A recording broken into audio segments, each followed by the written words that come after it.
Hey everybody, thanks for joining us again today. This is Ocean Engineering CCOM seminar. Today we have Kaylin Chansey and William Pillsbury from ORPC joining us. Kaylin is a mechanical engineer at ORPC and an UNH graduate. With ORPC since 2021, she is focused on design of ORPC's generator subsystems and the building of a dynamometer tank for testing of generators at the company's engineering and electronics lab. While at UNH, Kaylin worked on the Living Bridge project, troubleshooting the operation of the tidal energy conversion system, installing instrumentation, and analyzing flow data. She graduated with BS and the MS in mechanical engineering. Liam's focus at ORPC is research and development of new technologies and systems, including the modular RivGen power system. With background in design, fabrication, assembly, testing, and deployment of mechanical systems, he is an experienced project lead and test lead in multiple at-sea test events. Before joining ORPC, Liam worked for the Naval Undersea Warfare Center as a Department of Defense civilian engineer. He received a BS and an MS in ocean engineering from UNH. In his free time, Liam enjoys spending time on the water and adventuring with his dog Mark. Cool. Thanks, guys. Cool. Thank you. Thanks for the introduction. Thank you, everyone, for coming. Really appreciate it. As Zach said, Kaylin and Liam from ORPC. We're going to be talking a little bit about some of our systems. It's mostly going to be pictures, a couple words up there. So feel free to jump in at any time if you have any questions. We'll do our best to answer them. And so what we're going to cover today are what we call our commercial systems, and then we're going to dive a little bit into our prototype systems, and then Kaylin's going to talk to us a little bit about some of our new technologies that we're working on and some of our lab experiments.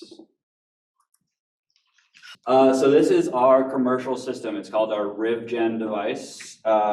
It has been operating for 4 years now up in Alaska. We have a couple of them up there. This one is actually one that I got the pleasure to deploy this past winter in Canada at CHTTC. It's the Seven Sisters Dam. It's about an hour outside of Winnipeg.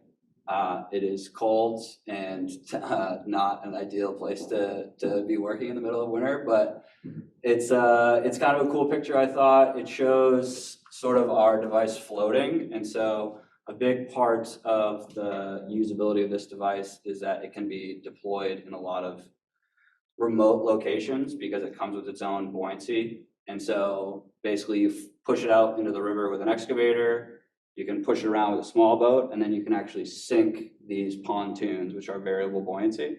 And so you hook it up to an anchor and you can sink it in place. And so it takes away the need for sort of a barge and a large crane in the area. It shows up on the back of flatbed trucks, push it together with an excavator, and as you can see there, it has 2 of our turbines, and we'll get into that a little bit more in the next few slides. So you can see here being assembled and tested this is actually in Brunswick at the old Naval Air Station.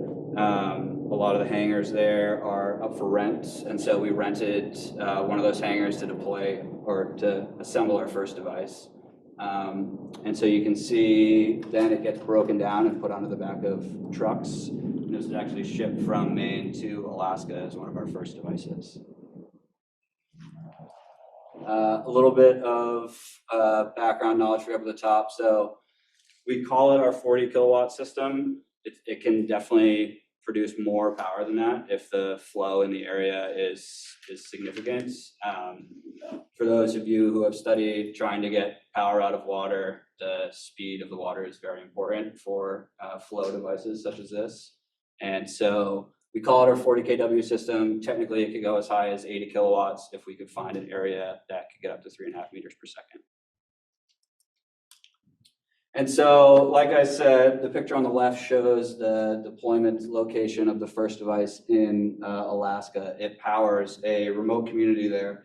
And this is sort of the target community for our RivGen commercial device, is remote communities that operate their own little microgrids that are not connected to major grid power. And their only real source of power before our device it shows up is diesel generators. So getting diesel into these remote areas, keeping those diesels running is always a challenge for some of these remote communities. And so being able to provide them sort of a base load power with one of our devices has shown to be able to reduce their diesel consumption by about 90% in this one area. Currently, we have 2 devices up in Alaska right now, completely powering the village of Igiugig. And just a little fun fact side story, we turned one of our devices off for a little bit to do some shoreside commissioning, and a flood came through, an ice dam broke away and a flood came through, took out an island upstream of our device and basically deposited the island on our device. And so it's always a challenge working underwater in areas where you can't really, get to easily. And so our next task is to go up there and really hope that our ballast system can bring this thing back to the surface and we can clean it off and get it ready to go back down. But our other devices up there and operating. So, we're working through some of our struggles as a new company, but I think the RivGen device has been proven pretty successful so far. Here's just a little bit more about the RivGens. You can see both of them there, just being pushed into the river down a beach by excavators, local excavators. What else do we got up there? We have design locally available vessels. Another thing is that this river has one of the largest salmon runs in the world. And so obviously when we deployed our device, people were very interested in any biological impacts that we might have, environmental or biological. So we have an extensive amount of cameras, lighting equipment, optical feeds back, and we outsource some studies to marine biologists to kind of evaluate the impacts that our systems were having. And we're happy to report that there's no negative impacts, which is really nice. The adult salmon can sort of feel the pressure waves swim right around it, have no problem. The spawns, when they get flushed down the river, they don't really have any control over their bodies. They just kind of get flushed. But we have the remote ability to just turn our system off. And so we work with fishermen in the area. We can time those events. And so we'll shut our system off for about a week when that happens. And so that's really the only biological or environmental impact so far that we've been able to see from our devices. I'm going to talk a little bit about some of our prototype systems. The first one being what we call the modular RivGen device. And so this is actually up in Millinocket. You can see the device there with our turbine in it. It's only a single turbine unit. It's roughly the size of like a 20-foot shipping container for visual purposes, conceptual purposes. And there are these polynomial fairings on the front of the device that basically attempt to speed the water up through our system so we can kind of gain a little bit of extra power there. And so it's a prototype. We're trying to figure out exactly how well these fairings work, and sort of does building a box around your turbine improve your efficiency or not. And it's also modular because it's based off of a 20-foot shipping container, and we're trying to figure out how to be able to put arrays of these out there, stacked vertically and horizontally. And so you can show up, this is for sites that have a little bit more infrastructure in the area. So you show up with a crane or a barge, and you can kind of drop these things on top of each other, and depending on the size of the river that you're in, or the canal, or the dam spillway, you can kind of just build these like Lego blocks in that area. And so that's the point of the modular RivGen device. We are estimating that we should be able to get about 17.5 kilowatts in a nominal 2.25 meter per second flow. But I also installed this few months ago, and so testing is just underway. We're trying to figure it out. I'll actually be up in Millinocket next week. I'm going to pull this one out of the water. We've just assembled a second unit. We're going to strap them together and put them back into the river, and we'll be able to actually measure some blockage effects and see if you block, how much of the river can you block to actually improve your efficiency also. Because when you put these systems in, it does sort of create a standing wave, even though it's about 6 feet underwater. It creates sort of a current on top. You can see a little white water. That's another thing that we'll be able to study up in the Millinocket stream, is blockage effects of actually, putting in several turbines in an array. And so that'll be something that we'll be able to start studying next week. And I think Kaylin will be up there to help with that too, and do some of the commissioning for that. This is a little bit more about the site on the left there. I don't know if any of you are familiar with Millinocket. That is the old mill building site in Millinocket. It was sort of left abandoned years ago and has been revamped by a nonprofit called Arkataden that is trying to bring a lot of new ideas and businesses into Millinocket. And so they were gracious enough to let us use just lower of that walking bridge there, that area, to kind of install our devices, do some testing. And so it's been a really interesting place to sort of try and deploy these devices, because a lot of the infrastructure there is sort of decaying, and people show up and, are a little nervous about trying to bring their, very expensive crane right up to the side of a very old area. So it's been an interesting place to, to have a test location, but it has been really useful. And then on the right here, you can see a drone view footage of one of our devices with a couple of marker buoys on there for navigational and safety aids. And so this is just a little bit, just CAD renderings of what a vertical stack system or horizontal stack system would look like. And theoretically, you could stack these, several high and several wide, depending on the size of the river that you're in. And then I'm going to talk a little bit about our tidal prototype system that we're working on right now. It is called the single turbine system, and so you can see there it's also just a solo turbine. It's ready to produce just about what the modular ribgen is.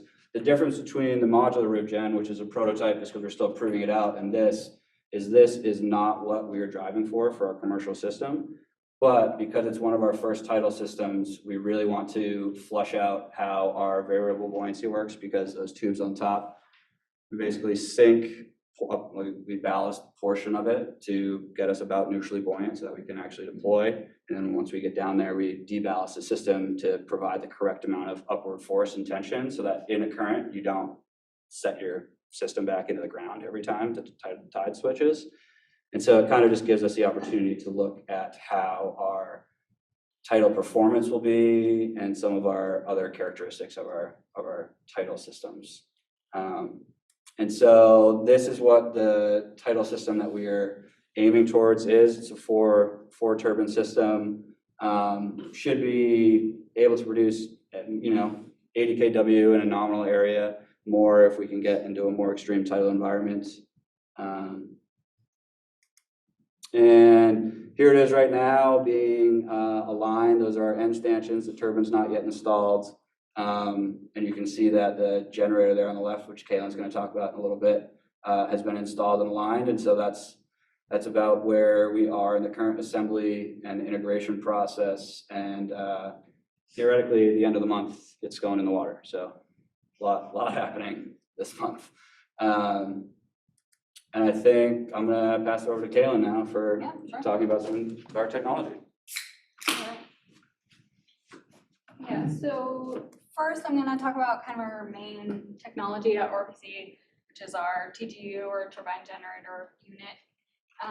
So mostly consists of a crossflow turbine, and crossflow turbines are pretty good for tidal, as maybe some of you know, because they can take flow from multiple directions, and we have kind of a horizontal axis one, which is good for shallower sites. So some river sites, like the site in Millinocket, things like that, you want to stay kind of on the shallower side. And we've got helical blades, so they twist around there instead of being straight across, which helps smooth out the torque that goes through the driveline into the generator, so that you don't get these torque and current spikes, which aren't very good for the electronics in there. So if you can smooth that out a little bit, helps with that. And then, as Liam talked about earlier, some of our systems have multiple turbines attached to a generator. Some of them just have the one, so you can string them along attached to the same generator or not. But our main turbine design and driveline design is pretty much the same between all the devices that Liam talked about. So we're kind of trying to streamline some of our manufacturing and design work so that the different systems that are made for different sites can still use the same technology.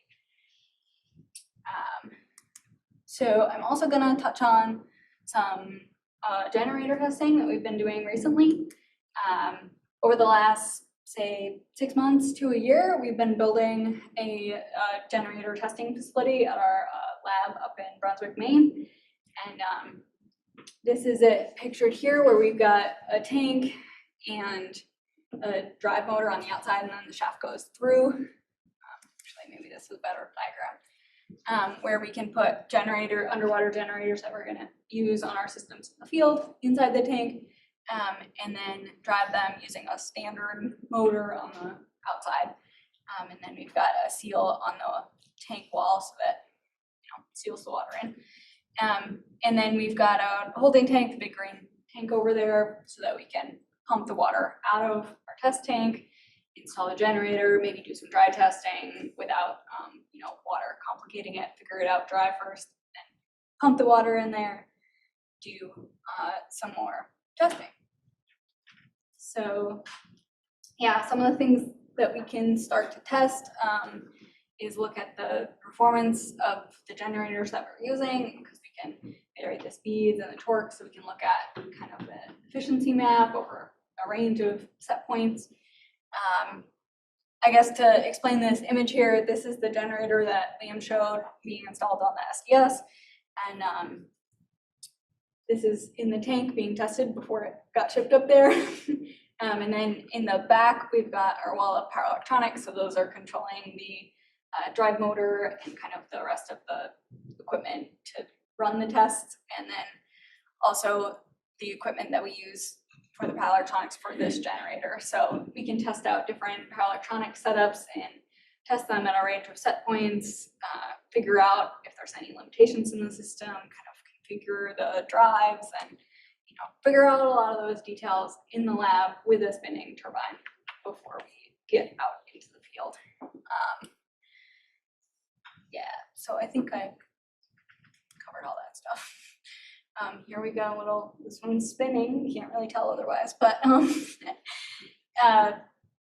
so this was kind of an example with this generator here, where it was a standard off-the-shelf in-air generator, and then we designed an enclosure for it. So some of the testing priorities for this was just, does it leak, is kind of the big first one.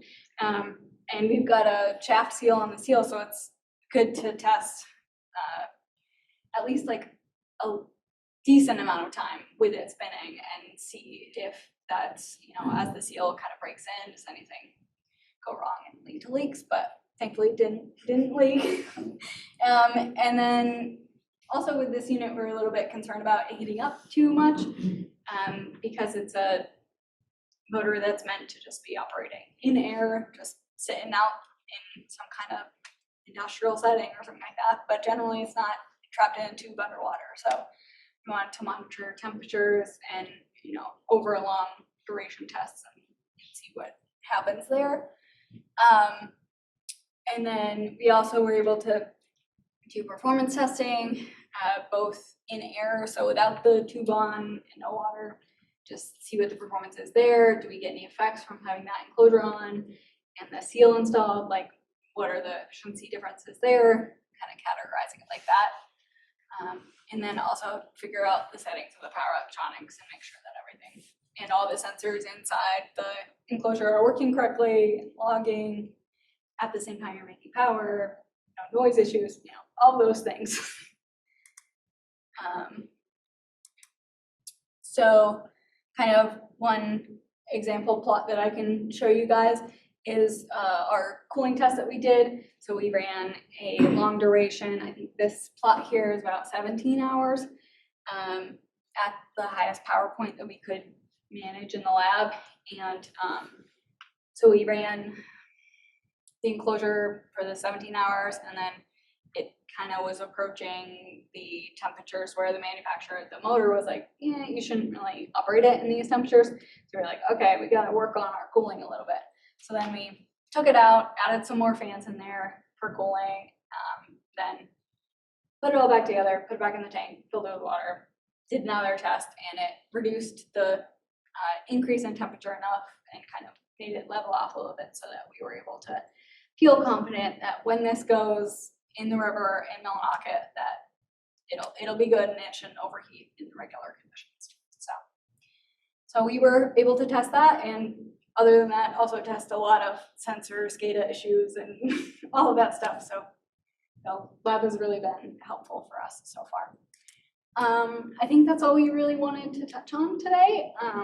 If anyone has any questions for us, now's the time, or you can come up and chat with us in a second.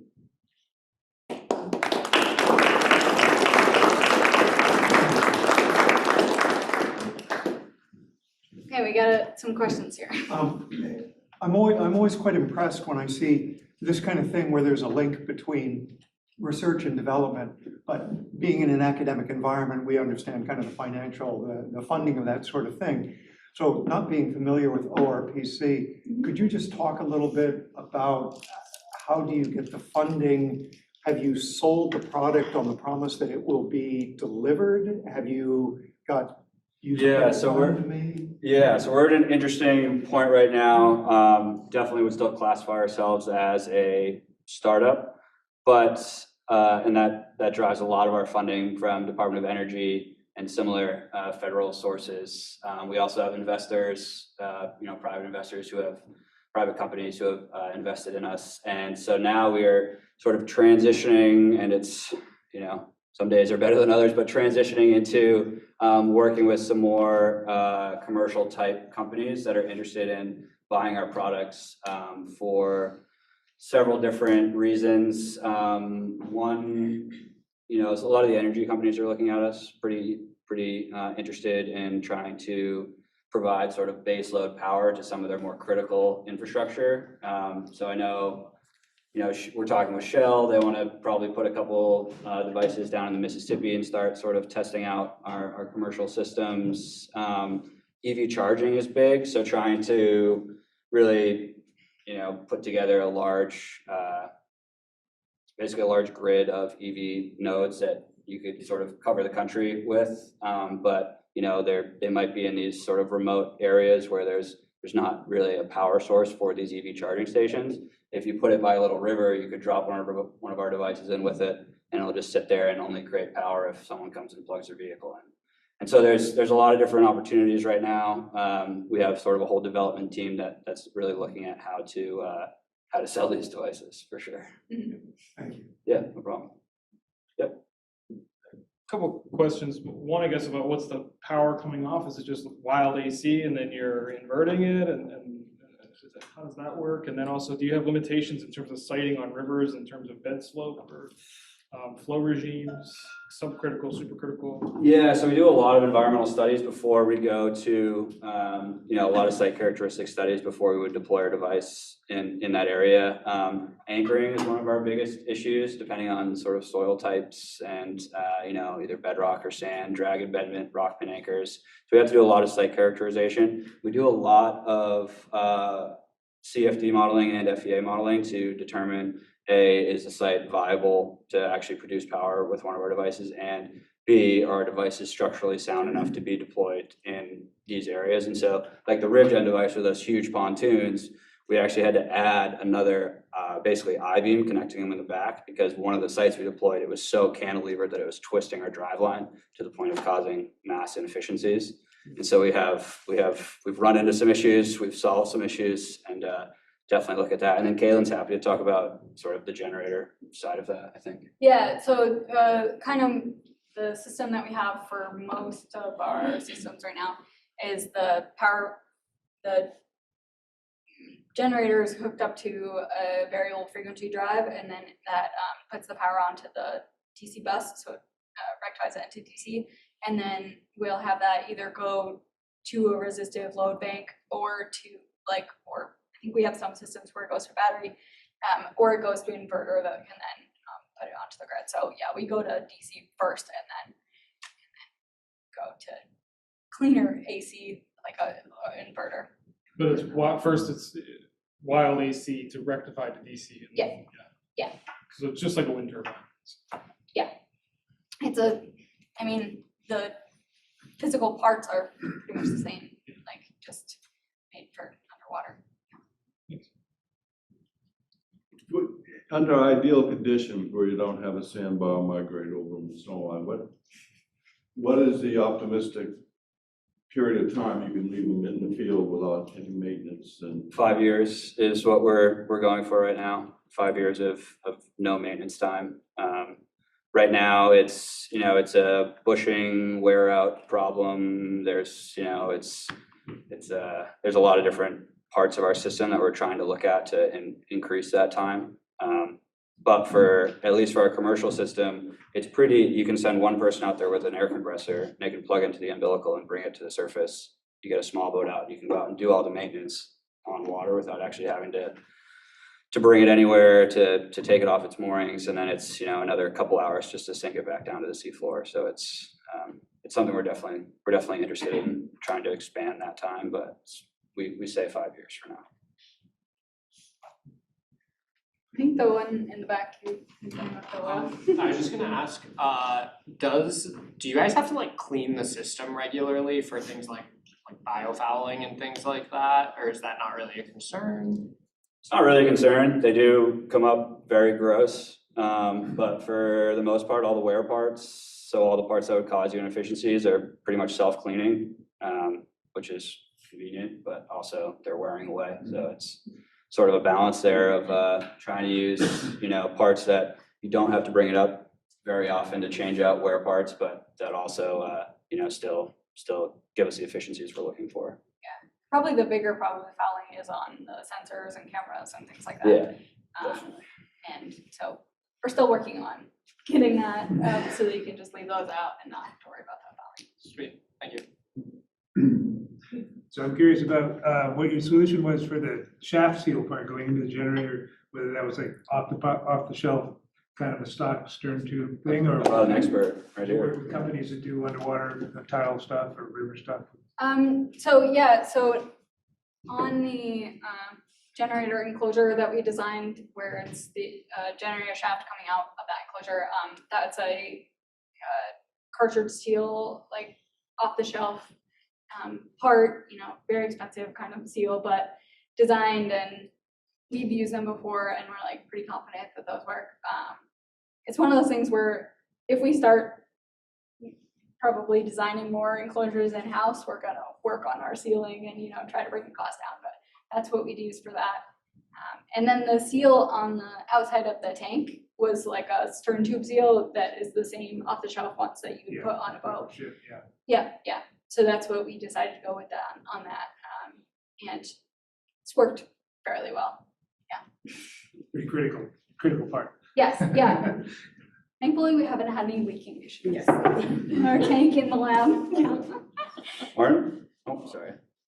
So by going to helical blades, you have the advantage of reducing torque ripple, right? You're smoothing out the torque, which is great for generator.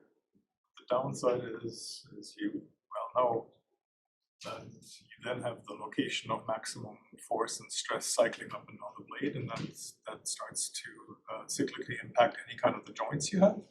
Now that you've had, 4 or 5 years of operation time in Sikuliaq in Alaska, have you seen any fatigue issues on? We haven't seen any fatigue issues, but we're definitely aware of that. And actually, in the same lab that Kaylin set up the dynamometer for us, we have a fatigue rig testing those joints. And so definitely something we're aware of, but we have not seen that issue yet. So you have the actual joints that. Yeah, Yeah. exactly. And we basically cut one of our struts and are just bouncing the foil up and down to see how that joint reacts. So we're actively looking into that. We have one question in the chat. Ann Lightbody says, thanks for the presentation on really interesting technology.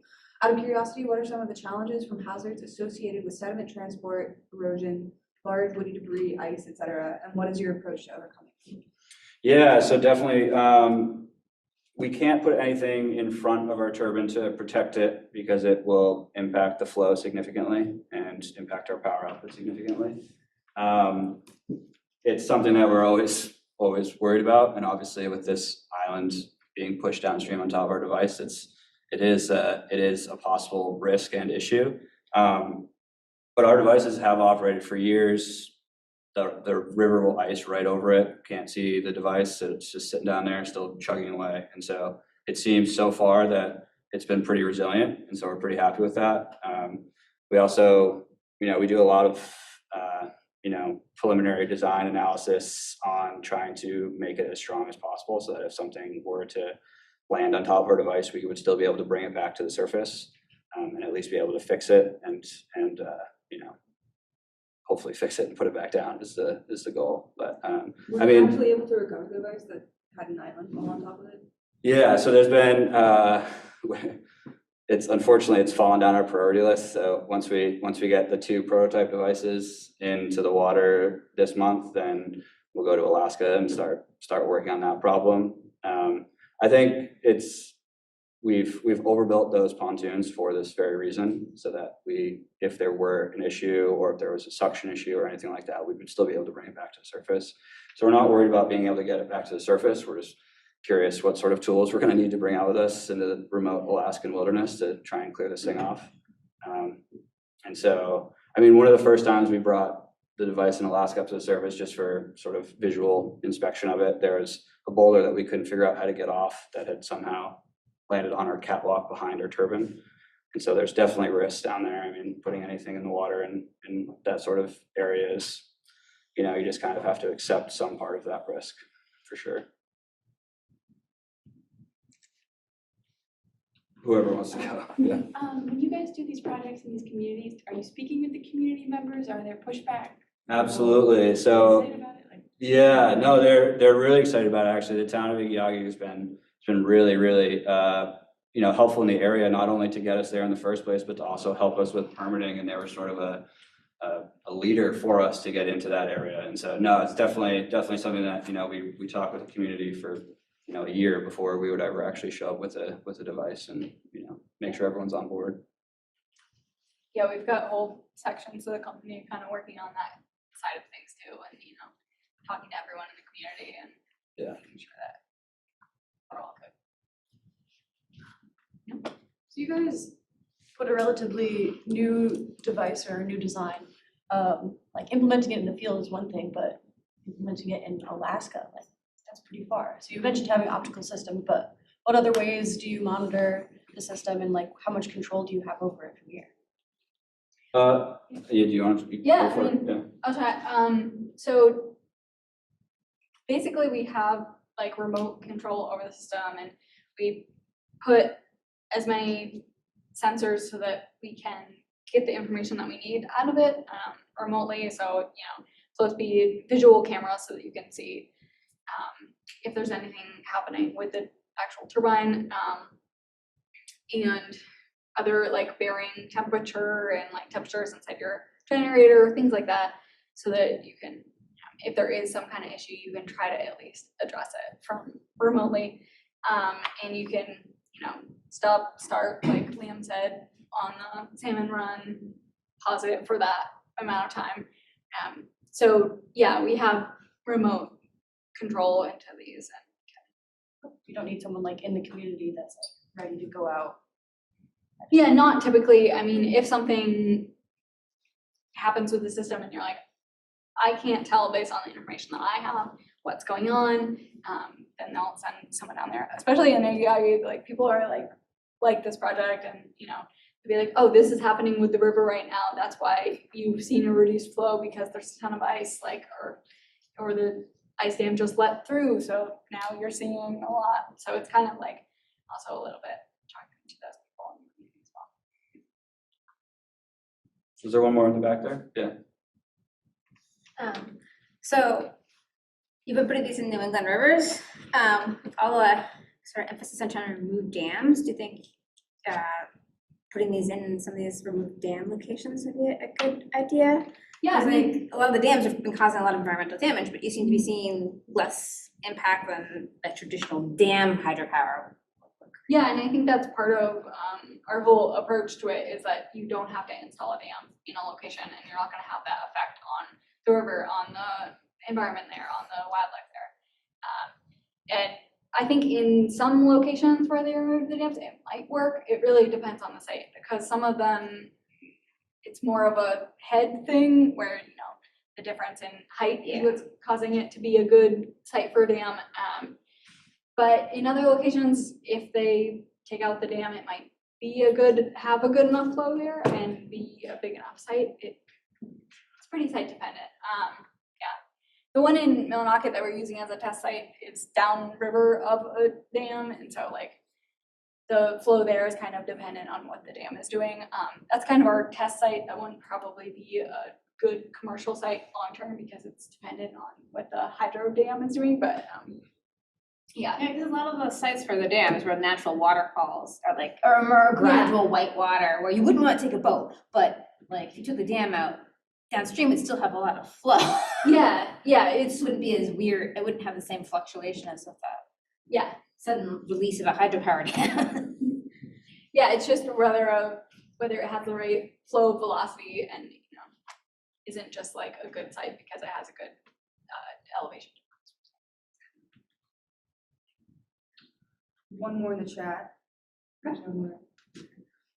Patrick O'Brien says, what circuit protections do you have in place in case the generator is flooded under test? That's a good question. I don't know them all off the top of my head. I mean, so we have different breakers in place in different locations. So we've got contactors like in the actual generator down on the device so that we can shut the power off in that location. Or we've got some to protect the shore station and protect different pieces of equipment like that are on shores, because most of our electronics are on shore. Really, the only thing down in the water is the generator. And so we've got it in a few different places, and I don't know all the specifics of the circuit, but the generator is plugged directly into a fuse disconnect, and so if the generator started acting too out of control, it wouldn't even reach our power electronics. Yep. Since these are like designed to be installed in remote locations, I'm curious, like how do you maintain your communications uplink? Do you have multiple systems? Are you doing satellite data? Are there cell towers? Yeah, we have a couple different, SCADA is not my strong suit, but we have a couple different ways of controlling. I mean, our most basic is basically just via cell phone. So we'll just have service there basically and be able to remote in that way. We also have, I think we have data packets that come back in a few different formats from different sort of redundant comms paths, but our main comms path is just via cell phone. Cool. Yeah. Cheers. Yeah.